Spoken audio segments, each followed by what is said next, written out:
Informasi selanjutnya, Saudara. Polisi menangkap pelaku penyiraman air keras ke perempuan di Bekasi Utara. Polisi juga menyita sejumlah barang bukti dari pelaku, di antaranya 1 unit sepeda motor, kaos hingga ponsel. Polisi menangkap pelaku di Cibinong, Kabupaten Bogor pada Jumat 13 Desember 2024 pukul 00.16 waktu Indonesia Barat. Kini pelaku diamankan di Polda Metro Jaya. Menurut keterangan Kabid Humas Polda Metro Jaya, Kombes Ade Arysyam Indradi, aksi kekerasan dilatar belakangi rasa cemburu dan sakit hati yang dirasakan pelaku.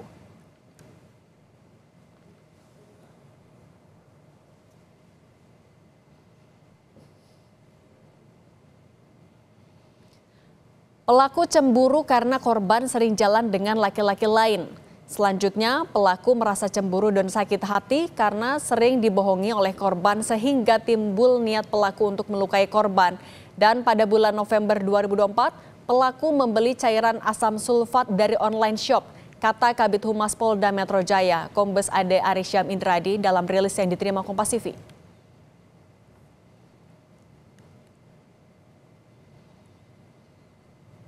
Penyerangan terhadap seseorang dengan menggunakan air keras marak terjadi dalam berbagai kasus. Pelaku dan korban seringkali merupakan orang dekat. Lalu bagaimana mengendalikan penyalahgunaan air keras untuk kejahatan? Kita bahas bersama Reza Indragiri, psikolog forensik. Mas Reza, selamat petang. Selamat petang, Mbak. Mas Reza, kalau kita melihat kasus-kasus ini secara lebih general, sebenarnya apa yang mendasari alasan pelaku kerap menggunakan air keras sebagai modusnya? Paling tidak ada 3 alasan ketika seorang pelaku memilih untuk menggunakan instrumen yang ini dan bukan instrumen yang itu. Berarti kenapa pelaku memilih menggunakan air keras dan bukan menggunakan instrumen kejahatan lainnya. Pertama adalah karena instrumen yang satu itu, yaitu air keras, relatif gampang untuk didapat. Tadi dikabarkan bahwa bisa dibeli via online, tanpa izin khusus, tanpa sertifikasi khusus, tanpa kelengkapan administrasi apapun, siapapun yang ingin membelinya akan bisa mendapatkannya dengan harga murah pula. Itu pertama.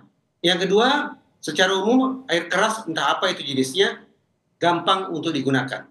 Tidak membutuhkan keahlian khusus, tidak menggunakan perlengkapan tambahan, siapapun secara seketika bisa menggunakan air keras untuk tujuan-tujuan jahatnya. Dan yang ketiga, karena dianggap bahwa air keraslah yang paling mendukung bagi seseorang untuk mencapai 2 misi kejahatan. Pertama, kalau sekiranya pelaku menargetkan bahwa korban akan dibikin cacat, maka penggunaan air keras akan mendukung misi pertama. Air keras adalah instrumen yang memudahkan pelaku untuk membuat korban cacat.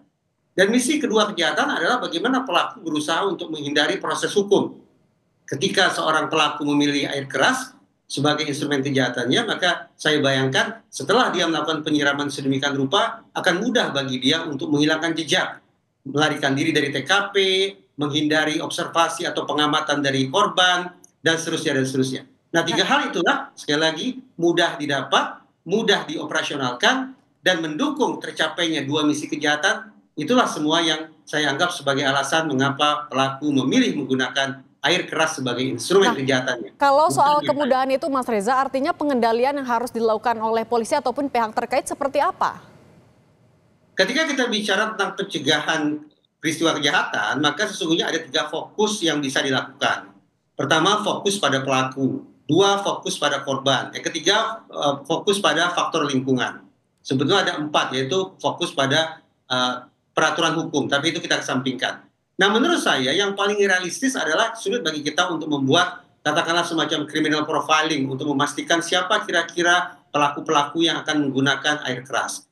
Demikian pula pelik luar biasa bagi kita untuk membangun sebuah victim profiling. Siapa saja orang-orang yang akan dijahati dengan menggunakan air keras. Alhasil yang paling realistis adalah bagaimana kemudian berfokus pada lingkungan.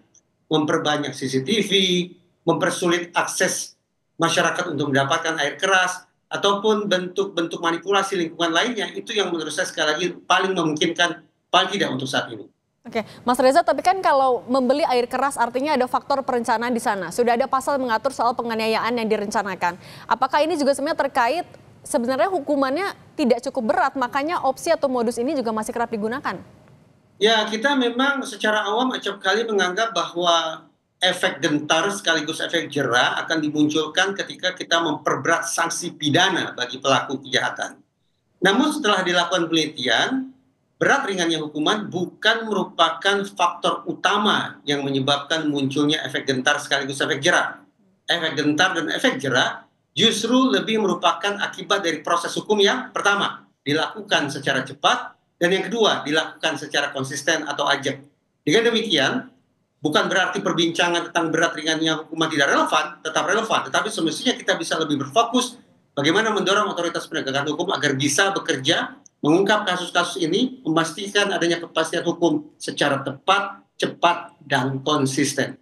Oke, Mas Reza, kita balik lagi ke soal penggunaan air keras. Kan beberapa kasus diantaranya dilakukan oleh orang terdekat. Apakah ini pemilihan air keras memang murni karena lebih mudah dicari dan digunakan? Atau juga kadang-kadang ada kaitannya dengan motif personal? Pada tanggapan saya sebelumnya, saya berfokus tentang kenapa orang memilih untuk menggunakan air keras sebagai instrumen kejahatan. Sekarang pertanyaan kita ubah. Kenapa orang kemudian banyak yang menjadi pelaku, katakanlah demikian, adalah orang dekat? Ya karena hitung-hitungan di atas kertas, orang dekatlah yang tahu tentang kebiasaan hidup korban. Pelaku yang merupakan orang dekatlah yang tahu kelemahan-kelemahan korban. Pelaku yang merupakan orang dekatlah yang bisa memperhitungkan bagaimana siasat harus dilakukan guna melumpuhkan korban. Karena itu, memang kita tampaknya harus melakukan koreksi besar-besaran. Kalau selama ini kita selalu mewanti-wanti, waspadai orang asing, hati-hati terhadap orang yang dikenal, sekarang justru barangkali kita harus memberikan ujangan bahwa orang yang paling diwaspadai, tak lain tak bukan adalah orang dekat.